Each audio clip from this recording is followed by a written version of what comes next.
Okay, so we're back. If you're listening to us on YouTube, what's up? If you're listening to us on Twitch, we were already back. I'm closing out the chat mostly because I'm trying to keep all bandwidth under control, and that's just going to be some fuckery. So we're going to just get right into the gauntlet match. That's the opener for Bound for Glory.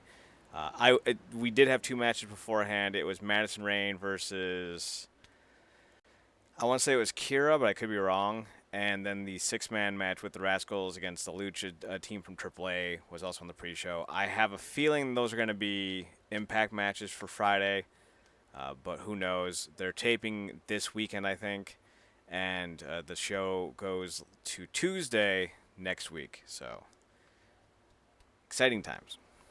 All right, Marcus. We had the Battle Royal. Eddie Edwards comes in first. Falaba gets the 20th slots.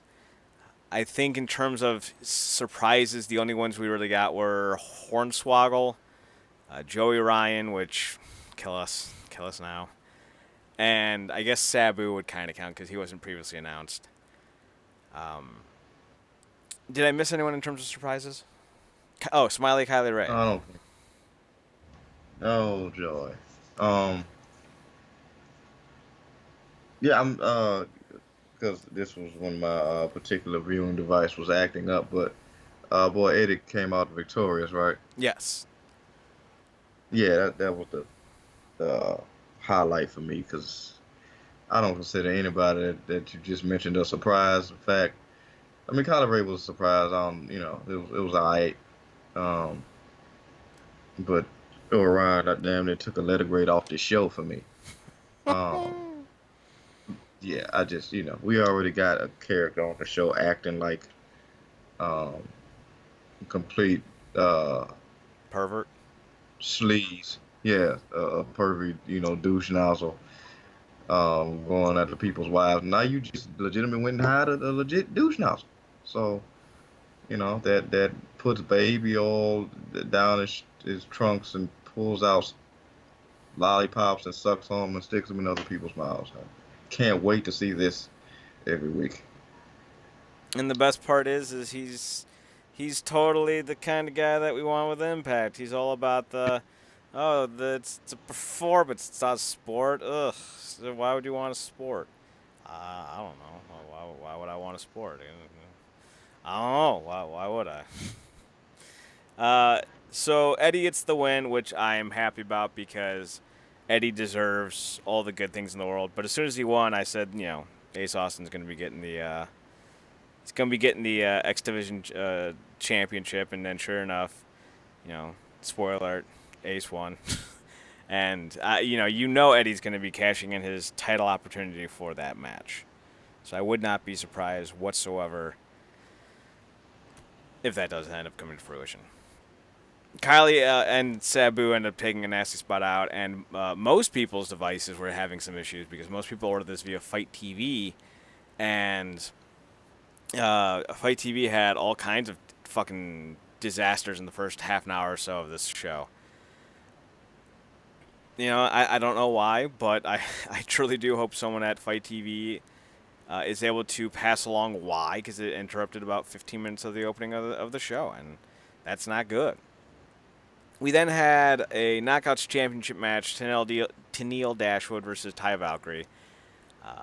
This was a match I was worried about because I didn't want Tennille to win because I don't like her. I don't think she fits well on this roster. I don't think she fits well in general. But she did have a decent match with Taya. What did you think of the Knockouts championship match? Honestly, man, I'm right there with you with Tennille, and unfortunately, I've been waning more and more with Taya, who I absolutely loved when she first came in with the War Queen gimmick, but ever since she's kind of tapered off from that, and I get it, the fresh coat of paint, things happened because we didn't have her for a while. I don't know if I think those were when she was having visa issues or whatever. Mm-hmm. Uh, or what happened is she slapped on fresh coat of paint off, so she got with Johnny on the show then. But her reign has been lackluster to say the least. And this match pretty much, you know, for me was like the feud going into it. Um, just really unimpressive. Really didn't have Like it was a solid match, but it really didn't have any umph to it, and I don't really feel like it had the momentum they was trying to get it to have. I think a lot of that had to do with just Ty has not really picked up a consistent amount of momentum. We've seen her a lot, but it's that she hasn't really picked up any, umph. Mostly because a lot of, bunch of screwy stuff with her matches. And then Tennille, like I said, I'm right there with you. Just nothing clicks. She's fine, but nothing clicks. And I'm just sitting back waiting, like, why can't we just get this damn title on Rosemary so we can all move on in peace? You know. Rosemary So or Tessa, in my opinion. I know they're really going hard yeah, on this idea of Tessa finally winning a men's title. I don't want yeah, it to happen, but you know it's going to.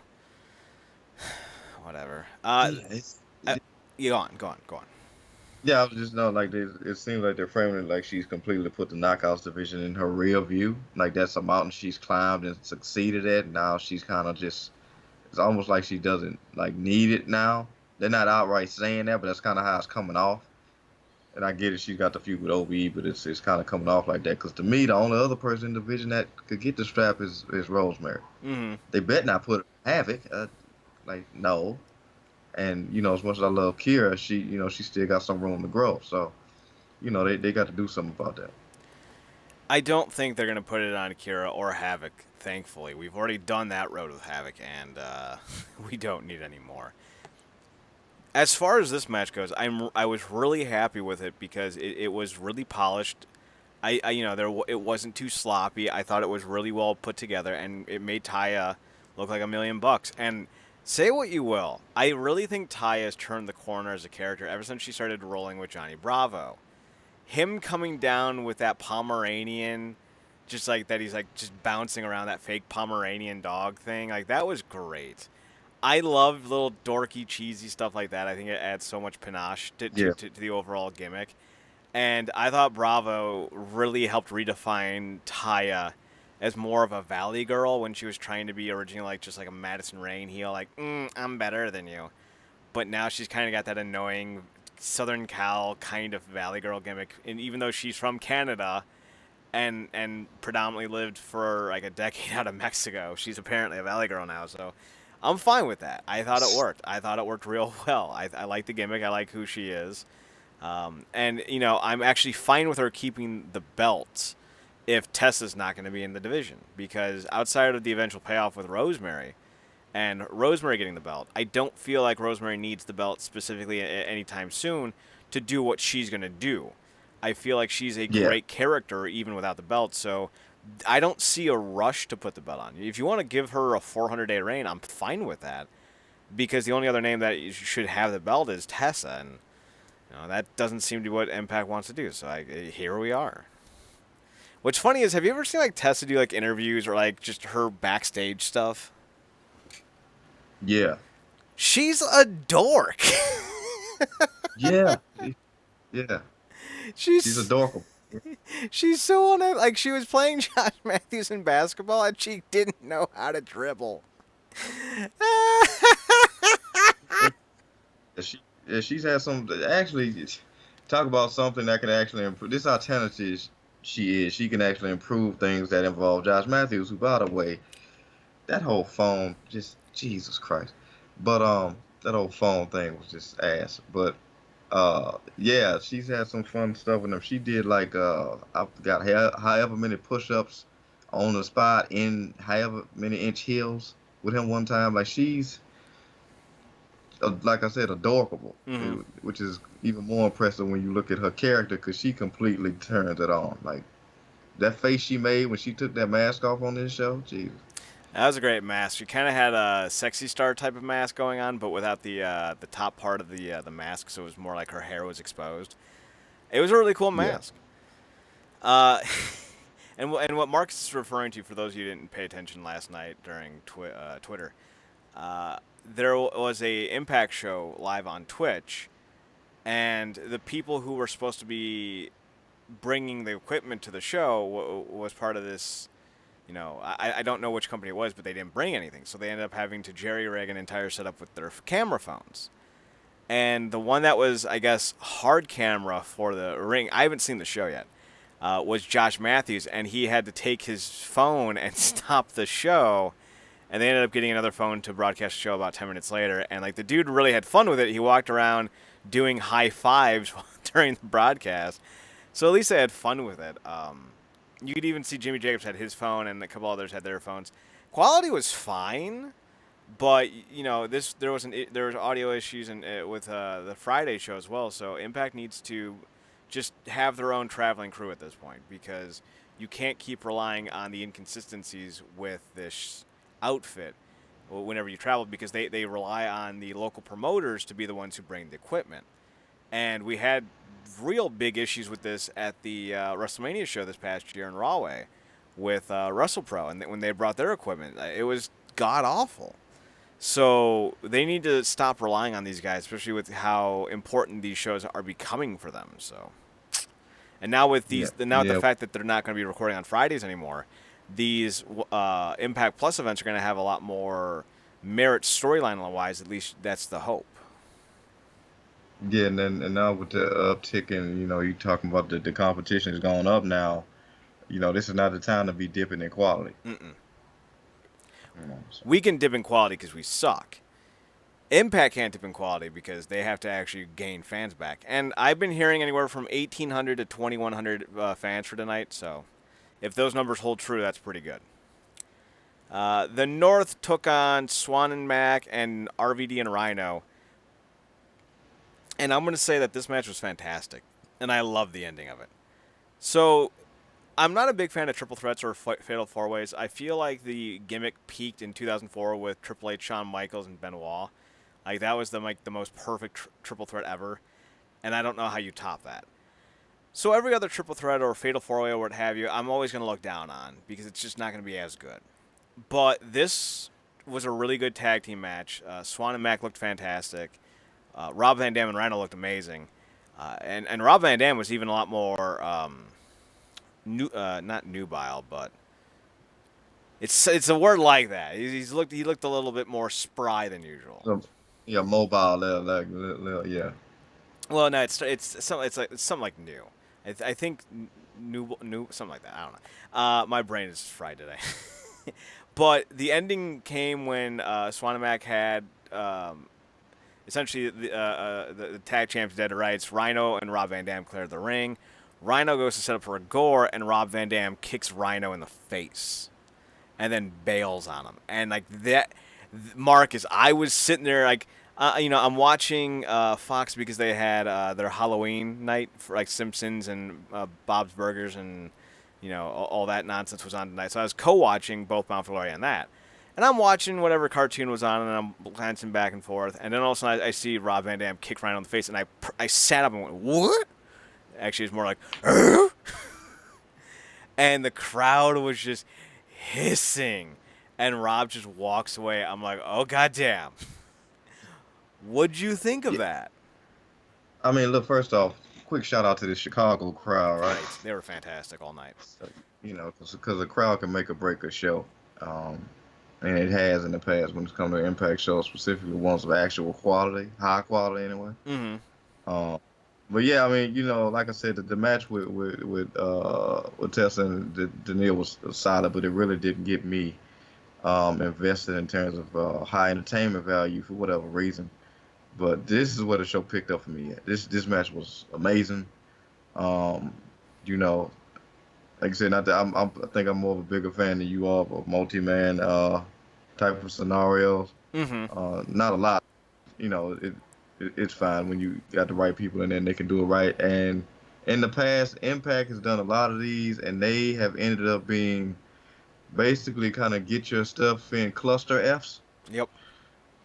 Because it started out seemingly reasonable, and then it just devolved into chaos, and people were in the ring doing moves, and you just going, okay, who in the freak is legal at this point? And nobody knows and or cares. I feel like they, everybody did a great job to kind of keep that logic very grounded in this match. I never felt like I got lost in anything. Rich Swann, the Mac, come on, man. You got to see the Mac. I can't, it's only so much you can say. You got to see this man in action. Swan killed it. Everybody killed it in this match. Period. Like you said, Rob looked like he had a revitalized spring in his step. Um, because we've certainly seen him when he didn't have a single F to give uh, before years ago. But yeah, this match was phenomenal. Um, and I legitimately was like pumped in the middle of it. And then when he kicked RVD, when he kicked Ronda, I legitimately stopped and went, "The fuck?" Like I had to really go. Wait a minute, do he know what? Oh no, I'm like he just kicked. Okay, all right. Then of course, like you said, the crowd turned, which is really what you want for moments like that. Because if the crowd doesn't react, You're you're that's fucked. that's the worst thing. Indifference, yeah, that's the worst thing. So for them to, they was pumped. You got the ECW chants.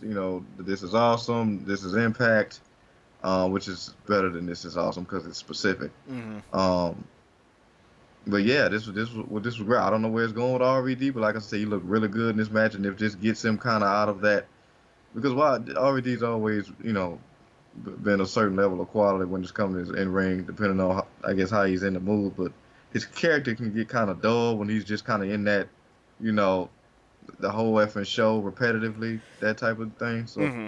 if they could put some momentum in his back with this, I dig it. And this is a way to kind of liven up the whole ECW side of things on the roster without shoving them into unnecessary spots with younger guys.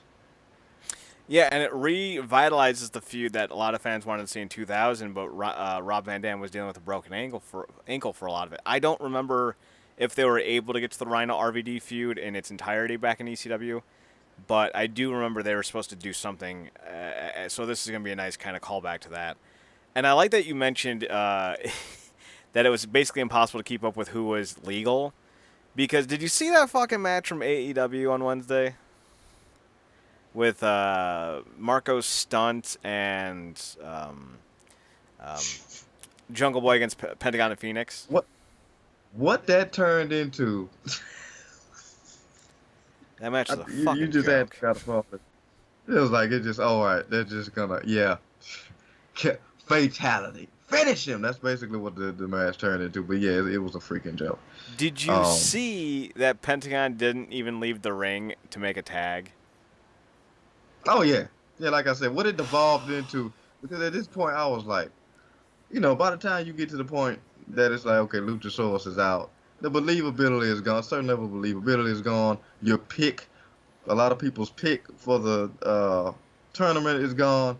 So now it's like, okay, what are they gonna do? And the fact, it just, when the beating just continued on, you like, okay, I'm gonna either get uncomfortable with this, or I'm gonna either just enjoy the fact that this could potentially be a shade of Pentagon from Lucha Underground, which it kind of was. So I enjoyed it for that. But yeah, like you said, it was a dumpster fire at that point. Apparently, in AEW now, you don't need to leave the ring to tag yourself in. Whatever. Yeah, but don't call that out in your reviews, Chad, because you don't know anything about wrestling. So, fun little segue. I got into some MMA drama today. Somebody tried to call me out for being a liar. He's like, "You never pitched this column." Like, I literally showed you where I pitched the idea. No, that's not what happened. Oh, okay. I didn't realize how much pettier MMA journalism, and I use that term so loosely as compared to pro wrestling journalism. Like, most of us just stay in our lanes in pro wrestling, just like, we'll speak up when someone has a dumb take, but like, actively going after people because you want a story to be true, like, oh, God, this is sad. I'm trying to figure out how much of a quote unquote fan he is of you or the website to definitively know what you did or did not pitch. Right? I showed him. He's like, I have a screen cap that says this. I was like, all right, and here's the rest of that screen cap that you clearly didn't use the entirety of. Oh my God. I'm now under explicit orders no longer to tweet about it, so I was told from high up, I don't like having bosses. I don't like being quiet. But I'm gonna just ignore it because it's a puff piece, and it's always been a puff piece. It was a good feel, good story, and I like it. I like that I wrote it. I like that I pitched it, but whatever. The problem that I had was my integrity was called out. Like, you want to think it's a puff piece? I agree it was a puff piece. I wanted to write a nice little piece about a guy I think is cool. That's it. It's not hard-hitting journalism, guys. It's called fan-sided. We'd write for fans.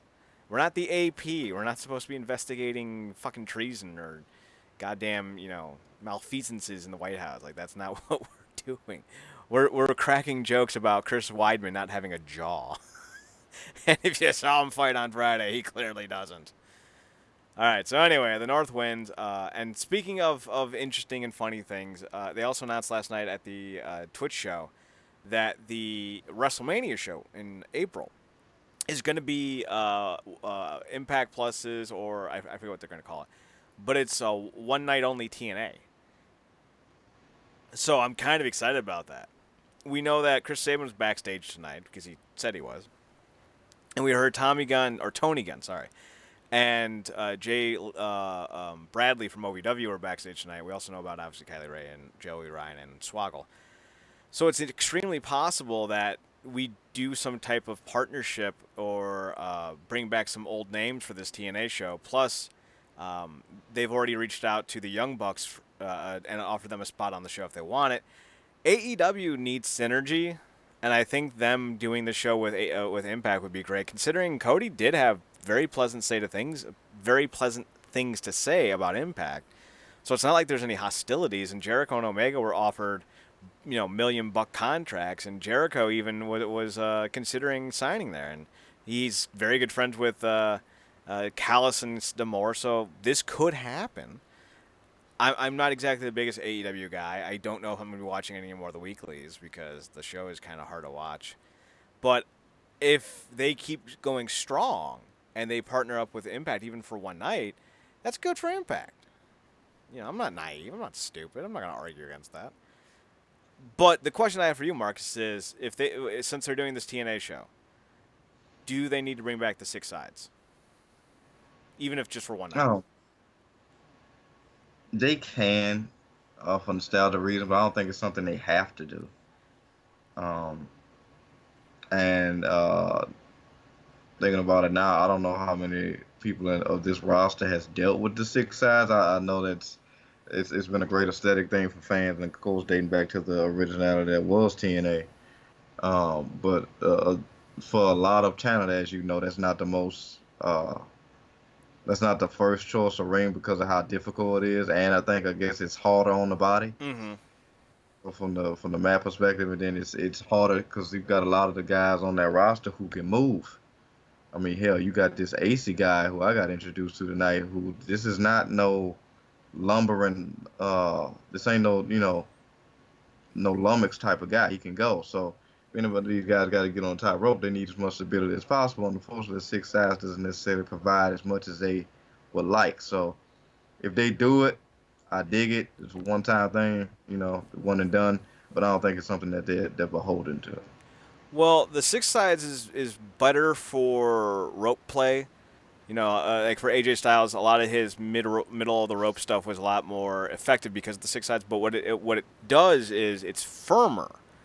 So while it does give a lot more when you're trying to jump off of it or go from the middle of the rope, to bounce off of it, which is a very common thing in a wrestling match, is a lot harder on your back. So I understand why they wanted to get rid of it. For me, I've always liked the 6 sides, not necessarily more than the 4 sides, but specifically I liked it because it was bigger. It had more square footage than the 4-sided ring. So you weren't as congested at times. And I think that's part of the appeal for me for the ring. Plus, it's unique. That's another big one. But I'm fine if they want to use it. I'm fine if they don't want to use it. I'm just excited for this show because here's hoping Matt Bentley and Tracy Brooks come back for just one night only. Yeah, I mean, look, come on. I mean, I think it will make a lot of sense, like you said, going back for that partnership. Come on. Like, this is a new regime. They built up a lot of, goodwill both with the fans and with people in the industry. Built back up goodwill, I should say. And it's how many people that are in AEW now have been in Impact. I mean, freaking Cody, the Bucks, aka Generation Me, freaking Bad Influence. It's just a lot of things you could call back to. I think would be great. Specifically they Wasn't want. Luchasaurus in there for a hot minute? I don't know. I think he did. I think he did like an Impact Plus show. Yeah, look, freaking, LAX just left, and Santana sent out tweet shouting out the show and telling the roster to go after it. Like, it's goodwill. Like you said, Cody didn't leave on bad terms or anything. No. So I think it's a lot, a lot of opportunity there to work. I would hope nobody's holding any bad blood or anything, and stuff of that nature. But I think it'll be far more beneficial because I feel like this will be something that'll be more quality and better for both brands as opposed to waiting, I guess, to kind of force some type of relationship with New Japan. Mm-hmm. However that has to go, So, yeah, I think it'd be brilliant. And the fact that the Bucks responded with the Generation Me thing, which I don't know if they're the fondest of. Like, I don't know how they feel about that. I mean, it can't be too hard from them because they kind of embraced it when they tweeted back at Ethan Page, who probably is one of the biggest and my most favorite guys to watch in terms of being an ambassador for the company. Like, he just loves what he's doing right now and the company and everything. Mm-hmm. So, I hope they do that because I think watching the North versus the Bucks or the North versus, like I said, freaking bad influence and anything like that. That's money. That's instant money. Yeah, it really is. I'm down. I love the TNA shirts that they wore to the ring today. The North, that was great. Next up was Elgin, Naomichi Marufuji. Elgin and Eddie Edwards are heading to Noah in about 11 days because they're going to be wrestling on the November 1st show on Noah. And I think Marufuji and Elgin are going to have a rematch that night. So I'm not that surprised that Elgin got the first match because I do feel this is going to be a trilogy of sorts. And Marufuji and Scott D'Amore are going to be sending a tryout winner to Noah as part of a tour, I think is what they said. So there does seem that they have reignited their formal working relationship between Noah and Impact. And considering Axis is going to be needing programming, I think this would be a great idea to not just partner with Noah, but do something similar with Noah on Axis TV that we've been seeing with New Japan on Axis. I don't know how that will go over with trying to recruit Axis and New Japan in a formal capacity pairing with Impact, but if management's going to be steadfast with never working with Impact again, you shouldn't worry about them, and you should try to move on and find some other TV guys that you could partnership with, and Noah's, in my opinion, the right one to go with, just because they've shown a willingness to work with you, so I say go for it. The match itself, though, Marcus, I thought was fantastic. I said this on Twitter, and I'll say it again. Elgin may be a trash bag human being, but he can work.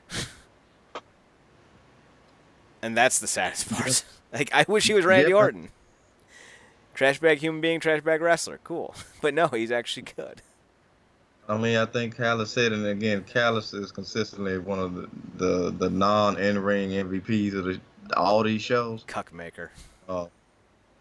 Period. Like, the fact that he dropped I forgot who was talking about that. He made a reference to cucking. Yeah, Ace Austin, the Cuckmaker. Yeah, the Cuckmaker. There it is, Ace Austin. Yeah. Was watching the highlights from the last Impact. I just banged your wife or whatever. Great audience playing, by the way. I hope she got her money's worth. Well, he could have been legitimately dating. I don't know.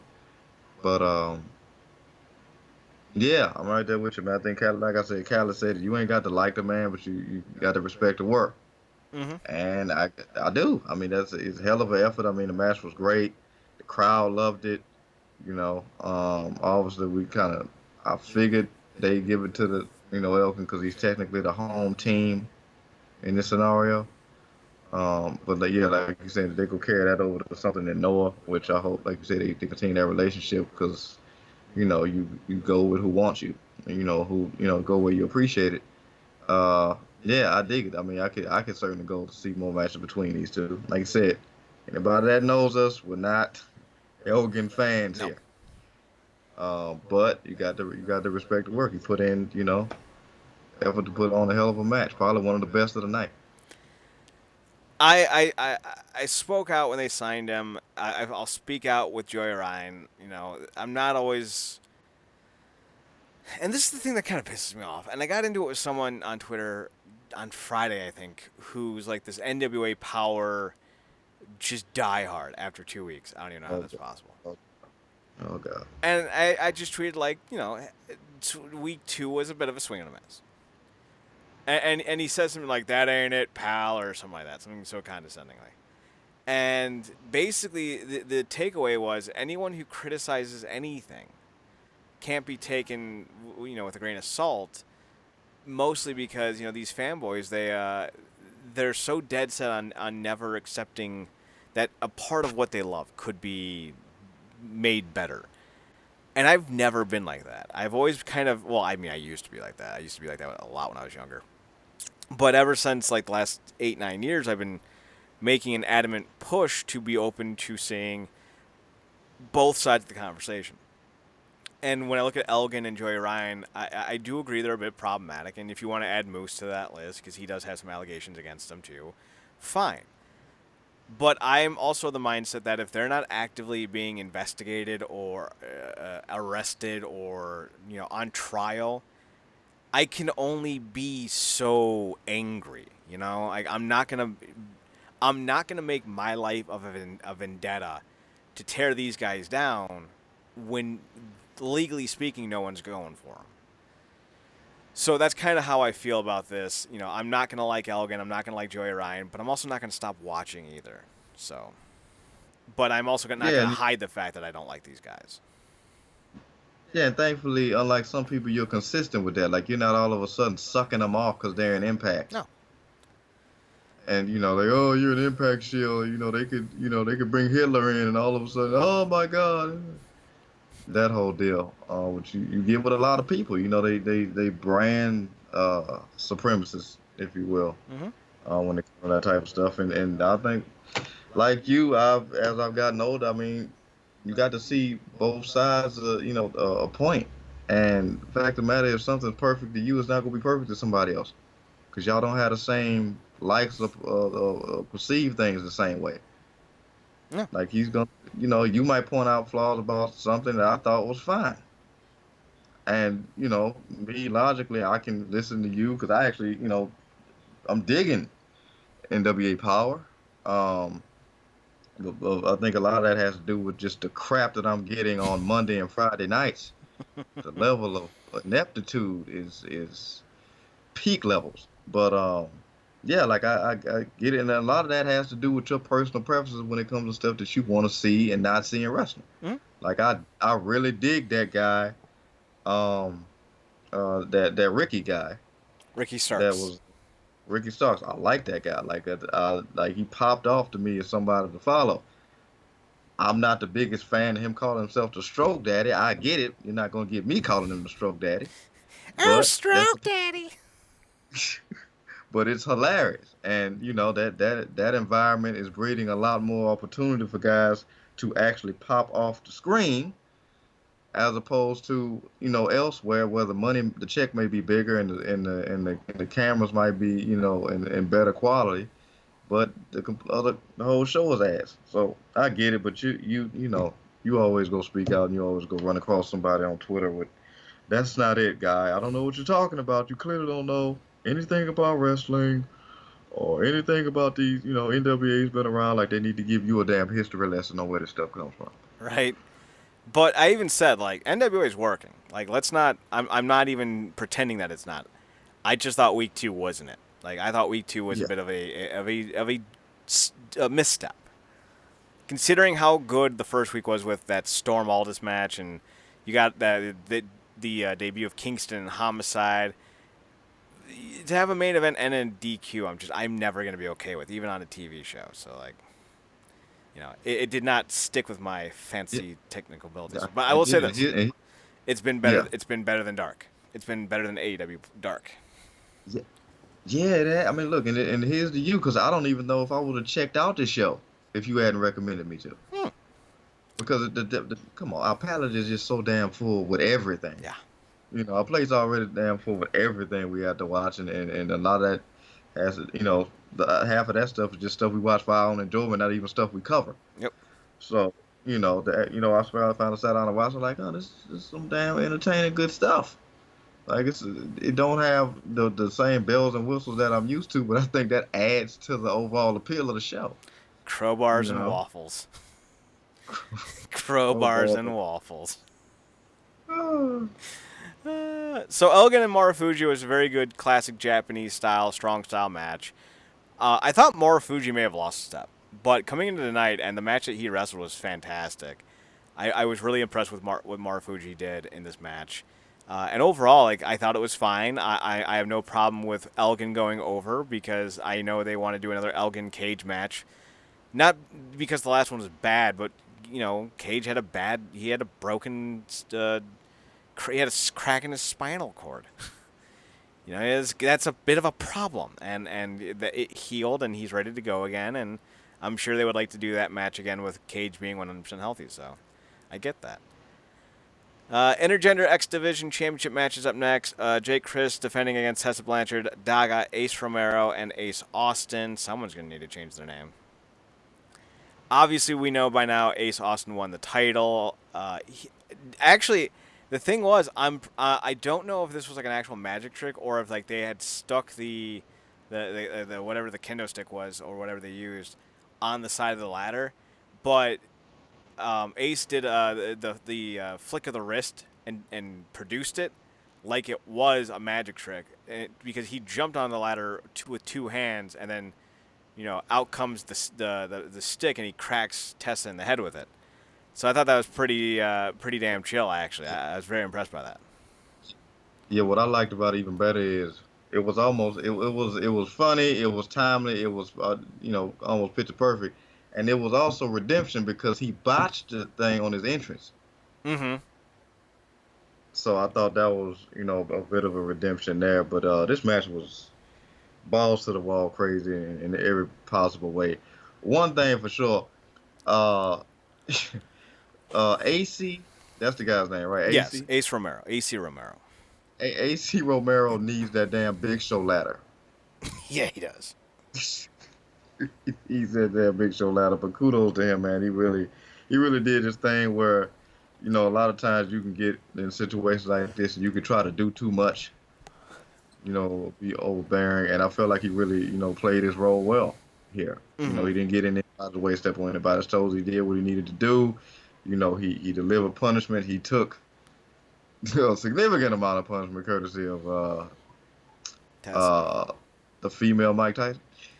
What a dumb fucking thing to say. Tessa Blanchard reminds me of Mike Tyson. Josh, you remind me of Hulk Hogan. How's that? It doesn't correlate, you stupid wingbat. Oh my god. You could have said she reminds you of Ronda Rousey. We would all get that reference. Or Chris Cyborg. We would all got that reference. This dude, man, he's hit or miss, mostly miss. Because Romero did the thing where he literally, and smartly so, did the thing where he stabilized himself with two ladders to climb. Mm-hmm. And Don Callis literally verbally dog walked us through the how and specifically the why he did this. And Josh is going to follow him with, so it's weight distribution. It's like, for fuck's sake, would you go take a piss? Just go take a piss for the rest of the show. Leave your phone. Go take a piss. Go check on your wife. Wherever she is. I bet she's by a monitor or something backstage. Go check on your wife. Ace Austin did just come out of here. Go check on her and make sure she's good. Make sure she's still your wife. And not Ace Austin's. Ace gets the win, though, setting up the inevitable Eddie Edwards cashes in his title opportunity for the X Division title. Not against it, but I'm not entirely for it. So we'll see what ends up happening with it. Next up was the Moose Ken Shamrock match. How did you feel about this match? Because I saw a lot of people were very high on it, but a lot of people also said it was a bit of a letdown. Wonder if they saying that because, like me doing the thing, I felt like it could have been I guess, more competitive evenly from both sides. I mean, this was a lot of Shamrock, and I appreciate it. I dug that. Shamrock looked really good here. Mm-hmm. Probably did more than I think a lot of people expected, specifically with those dives, which I think was a great touch. But maybe they're saying that because, for everything that we've seen, building up Moose to this point, specifically with all the improvements he's made and all the tragedy he talked that he would have, I guess, gotten more off here than what he did. Mm-hmm. But I think, you got to take into consideration Shamrock and, just the whole narrative of him, coming back and, even though him looking good as he is, his age and whatnot, and kind of just being the person in this feud that's the legitimate badass in every sense of the word. Like, even though he, is a man of a certain age now, he, is still one of the baddest guys on the planet. Like, despite Mike Tyson being, what, 50 or something, Mm-hmm. I don't want to get hit by I don't want to get hit by a 50-year-old Mike Tyson. No. You miss me with that. So, I think that fitted it well. And the whole thing with Frank Trigg, who, um, oh my God, man, that Frank Trigg can't act even when he's not in an acting role. Oh, it's really, really bad, but he did what he needed to do. And Moose came out on top. I actually dug this whole thing. I think, this is a. I don't think it does anything to hurt Moose because Moose has kind of been on this tirade of knocking people off, and this is like the first loss he's taken in a while, correct? So, well, not even lost, he won, but Right. This is the first uh, time he looked like he was vulnerable in a while. yeah, yeah, vulnerable. And I mean, if you go look vulnerable, at least look vulnerable against like a legitimate badass, not freaking vulnerable against Joe Smo. So Swaggle. freaking yeah, Swoggle doing a 630 on Moose Joey for a near Ryan. fall. We got some names. Shamrock looked pretty good, all things considered. He's 55, and he still did like a rolling tuck, which I thought was really impressive. I think they didn't want him to bump too much, and I don't know if that's because Shamrock couldn't, didn't want to, or was just instructed not to. And I think that was kind of problem. Like part of the problem was like there was a little bit of a spell in the middle of this match that kind of dragged on because they went back to the well with this low blow that Moose did twice on Shamrock, and I feel like that could have been something completely different. But they did do a great job. Like Moose hit him with the pump kick, and Shamrock kind of just like, uh, uh, you know, walked through it essentially. But when he was putting Moose into the third, I think is what it was, the second or third ankle lock, he did the kind of Shamrock scream, but he didn't do the arms or like the gloves to the head or anything like that. So like you kind of missed it. But that chair shot, like where that Moose set him up, and it was a callback to The Rock and Shamrock from like '98. And he's like, "Come on, do it, fucking do it!" And this time, instead of The Rock hitting Shamrock with it, Shamrock rolled through, and like it was really impressive to see him do that at 55.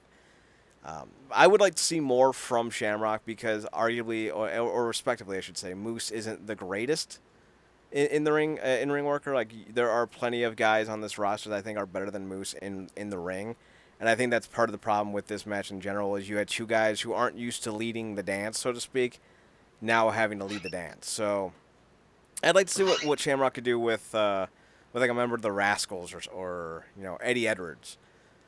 Now, Yeah, I like this match. It was a good match. It was real fun and it told a good story. I would just say, you probably could have done it in 7 minutes instead of 10. And I don't think that's a problem because you have matches on cards that are designed for a specific reason. Not every match needs to be 45 minutes. Kenny Omega Okada. So I'm fine with it. It went a little long in the tooth, but it was really cool to see Shamrock and that fucking diving plancha he almost hit, or he did hit, and Moose just totally caught him and saved his life. Like, goddamn. And Moose is booked for the next set of tapings in Windsor. So not Moose, Shamrock is. So we'll see what happens there. Then in the main event, no DQ, Brian Cage and Sami Callihan in a goddamn brutal match. Like this was match of the year contender in my opinion. By the by, that's coming up in about a month. So get your thinking caps on, kiddies. What did you think of the no DQ Cage Callihan match? Do you agree with me that it's a potential match of the year, or do you feel it may have missed something? I'm gonna agree. Again, I was having technical issues, but I dug the fact. Again, I like the fact that Cage goes kind of all out in a way with his gear when it comes to these shows, the Mm-hmm. big shows. And did they add the DQ? No DQ last minute. It started the show. Thought the show got you. Which was smart because what happened, like this probably is what Cage's second actual match since winning the title in terms of a defense. Yes. So, I think they did a really good job of building towards this match to carry the momentum. A lot of that has to do with Callahan and everything, and kudos and hats off to Melissa for participating because, a lot of people wouldn't want their significant other involved, or they wouldn't want to take the level of punishment that she's taken. So hats off to her for that. Mm-hmm. Um, so yeah, I mean this had I was saying about a tweet like these suckers started throwing haymakers out the gate. I'm like, if somebody did that to my wife, I'd start shooting as soon as the bell rung too. Um, so yeah, I thought it was really cool. They had a level of urgency coming from Cage, which was necessary. Callahan went in survival mode, which of course is his thing. It was a really good meshing of who these guys are, and Callahan probably cut like a MVP of the year type of promo. Yeah, it was really damn good. That was some really good stuff, bringing in all that historical context in. I know a lot of people that don't like Callahan, but you can't really deny anything that he said. That he kind of laid everything out on the table and just threw it back at you. So yeah, I got to go back and watch this thoroughly, but I feel like it delivered. I feel like this was really important from Cage, not only from a storyline angle, but from a like I have to solidify or continue to solidify what I'm doing with this reign, with this match, because I've not been able to do what I wanted to do because of my health. So This is not going to be a fair one-to-one comparison, but Callahan to me reminds me exactly like Stone Cold leaving WCW for WWF. Because Callahan in NXT was a hacker. Remember that nonsense? oh, yeah, the Crow. They call him Solomon freaking Crow. Yep. Yeah. But now in Impact, he's this rebel, this badass, this awful heel human being, and people despise him. And that's a testament to who he is as a character and what they've done as a company. So all things considered, you should be really proud of how this match came off if you're Impact or OVE or Sami Callihan or someone in Callahan's family. Like the promo, the match, the build-up was all fantastic, and it paid off in a great way. This was a perfect opportunity for Callahan to win, but it was also a great way of having Cage retain and start his title run in earnest now that he's healthy. Yeah. By the by, Ken Shamrock had has abandoned the shorts and has gone straight to the wrestling trunks again, and he had the gloves on and the kick boots and I dug all that, so I was very happy about the Ken Shamrock Yeah. attire. You And mentioned I Cage and like. it brought me back. Yeah, I also like how they kind of almost did like a um, clearly not on the same level of significance or the moment in general. Significance after the fact, in the fact, or in general, but how they kind of paused at the beginning to kind of let the crowd soak it in for a second, let Mm-hmm. them soak it in for a minute, like Hogan Rock did. That was a little small attention to detail that I really dug. And um, Shamrock just came off like he was just full of piss and vinegar, and I loved it. and yeah, I'm definitely looking forward to more stuff with him because he also was a good promo. Yeah, yeah, I've been impressed with his promo. I've been impressed with a lot of guys' promos. That's one of the things that I think Impact has really cultivated is that even with some of the lesser promo guys like your Elgins and um, like even like your Kira Hogan's who's still trying to find her way, they're still innovative, or I shouldn't say innovative, but still able to hold your attention, mostly because you look at the roster and you look at the way their talent is set up and the way their characters are set up, they're all vastly different. But when you look at, like, we'll use the WWE women's roster. When you look at Alexa Bliss, Charlotte Flair, Becky Lynch, Sasha Banks, and Bayley, they're all like a half a degree off from being the same character. They're both loud, obnoxious, I'm better than your heels or faces, blah. But in Impact, you have the cultist OVE. You have the the ECW veterans and Rob Van Dam and not Rob Van Dam, Tommy Dreamer and Rhino. You got the cool, laid back Rob Van Dam. You have the Valley Girl Taya Valkyrie. You have the Machine, who's very similar to Elgin in that regard. But you also have the sarcastic Ethan Page. You have a very good, eclectic group of personalities that come across vastly different, by and large, as compared to their contemporaries. So I think that's part of what makes Impact stand out so much. Yeah, great. So I don't know what's going on for Friday. We'll find out. Marcus, you and I are back for Thursday. I don't remember which of the spooky ooky cartoons we are reviewing for ComicCorp on Thursday. I do know that they are going to be spooky ooky, though. Yeah. Hence the month. So we will figure that out and review those on Thursday. I might go see Joker or Addams Family, one of those two this week. We'll see what happens with that. Tomorrow, Zach and I will cover more Impact news, more Impact updates. We're also going to review Prelude to Glory, or just Glory. I forget which one it was, from Friday. And I'll talk some about Prelude to Glory, so I'm going to have a busy tomorrow watching wrestling and working on this Bellator column. I'm probably going to do something for Impact on the site at realnerdcorp.com, looking at something along the lines of talent I'd like to see return for this TNA special, or it may be something more along the lines of a video. We'll see what happens with that. What else? Friday, we're off for Ohio, guys, so I might actually go out. We'll see about that. And, yeah, that's all I got for right now. Marcus, anything else that has piqued your interest that you want to comment on? Yes. 1 second. I had to go to Twitter to get this. You're going to find this quite funny because I almost challenged you. I really had to restrain myself. Satan, of course, was tuning into the show as well. And after the whole RVD thing, he tweeted, gonna be hard to make this guy heal. And then he proceeded to post this photo. I already know who you're talking about. I am well acclimated with Rob Van Dam putting his hands around two busty, modified bimbets, if you will. And I had to hold myself back because I almost channeled to you and retweeted with comment, "Hey, is this what you were going for when you was when you tried to freaking stalk a Bella Danger? Was this the end goal? Was this the end goal? That you, your wife, and the Bella Danger? You hack!" Well, he is Satan, so. And for those who don't know who we're talking about Ryan Satin, the stalker of porn stars.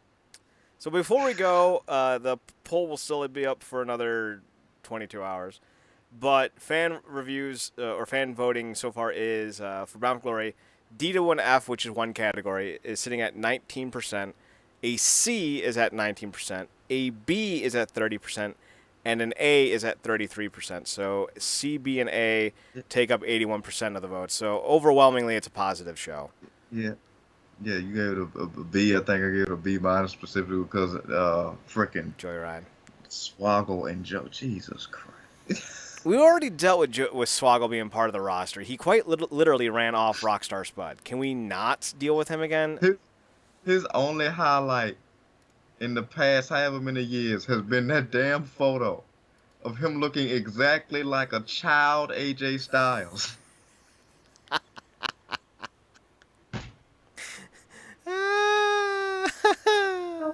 That photo is priceless. Goddamn. So if you're listening to us on YouTube, we will be back tomorrow for more Impact coverage on twitch.tv/WrestlingUnderground. If you're listening to us on the podcast, you downloaded it, same story. Yeah, but that's all I really got for you. Zach and I will be back tomorrow to talk more Impact, so tune in for that. Follow us on YouTube at find us on YouTube by searching Wrestling Underground or Comic and GameCorp on both YouTube channels are ours. Links to those will be down below on the YouTube channel and on the Twitch channel and in the website realnerdcorp.com. You can find us on Twitch at Wrestling Underground, twitch.tv/Wrestling Underground, and twitch.tv/Comic and GameCorp. We're also on Real Nerdcorp, as mentioned. Twitter is Nerdcorp, NERDCORP. Instagram is Real Nerdcorp. Marcus, we already went through our personals. Those will be down below. Our personals are. I'll just do them again because we had to cut that part out of the rebroadcasting. Chad Nerdcorp on Twitter and Chad's Photo Hut for me, and your Paradox Kid on Twitter. And you can also find him on True Penny Show on Twitter, which is a New Japan-centric podcast for New Japan Wrestling. So, yeah. Yes, sir. And whoever is over the Saints Twitter, please go to bed. The Saints Twitter is fantastic. I love it. Please never stop. And just kind of a little like between me and you, I really do think that, I think Bridgewater's gone from New Orleans after this year. But I think he should go to Denver, truthfully. I know Flacco's having a decent year, but I think Bridgewater, he's going to be 27 or 28. He's got a lot of miles left in that body of his. And New Orleans does want to cultivate, what's that quarterback, running back guy you guys got? He's from BYU. He's doing a lot of weird stunt plays. I forget his name off the top of my head, but I heard that they want to cultivate him into being their Drew Brees replacement eventually. So we'll see what happens. Yeah. Brees is supposed to be back this year, right? Yeah, I think so. Pretty much, yeah. It's interesting because, obviously when Brees out, a lot of people just kind of instantly rise to Saints off, so it was good to see that, Bridgewater did his thing. And it's just good to see because he could literally be in a completely different station in life right now. Mm-hmm. So to see him on the field doing what he did is good in general. It's a feel-good story because, his health was in jeopardy. So great to see Bridgewater playing just totes fantastic. I'm very happy for that young man. He deserves it. He's such a classy young kid too. Like he's had every right to just be angry and upset about how things are going, but he refuses. And this is the year he's going to make someone pay him a lot of money to come be a starter for them. So, also, hey, the Browns didn't lose this week. Hey. Gotta love a bye week. So, once again, from Marcus Green, I'm Chad Porto. This has been the Wrestling Underground podcast. Thanks for giving us a chance. Thanks for checking us out.